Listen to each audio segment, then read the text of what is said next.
Today we're stepping into one of the most breathtaking stories in the entire Bible. A story of fear, rescue, pain, miracles, and a God who refuses to abandon his people. The story of Moses and the Exodus. It begins in a place of deep suffering.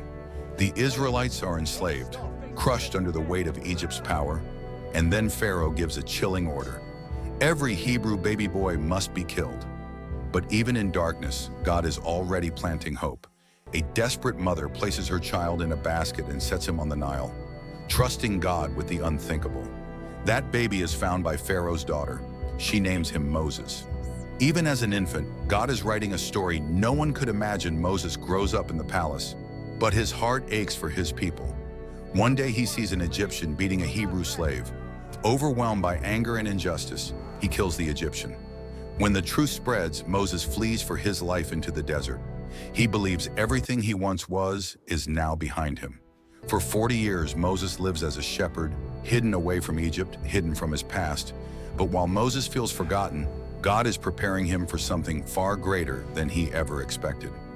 One day, Moses sees a bush engulfed in flames yet never burning away. As he approaches, God calls his name. God tells Moses he has heard the cries of his people and seen their suffering, and he is sending Moses to lead them out of Egypt. Moses protests, afraid and unsure, but God answers every fear with the same promise: I will be with you.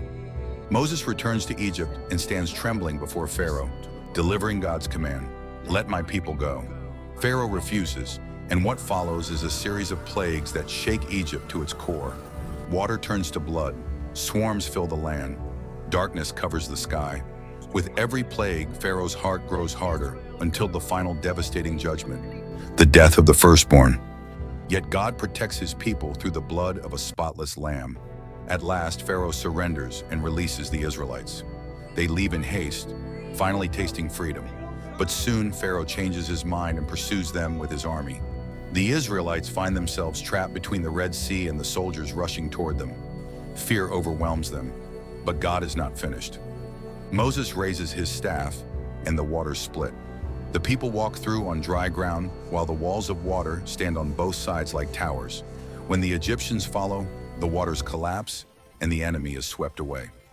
After crossing the Red Sea, the Israelites looked back and saw the waters close over the Egyptian army, and the threat that had chased them for generations was gone.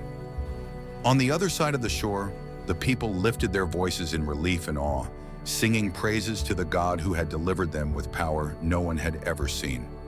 From that day forward, the Israelites continued their journey into the wilderness, guided by God's presence, a pillar of cloud by day and a pillar of fire by night, as they began their long walk toward the land he had promised their ancestors.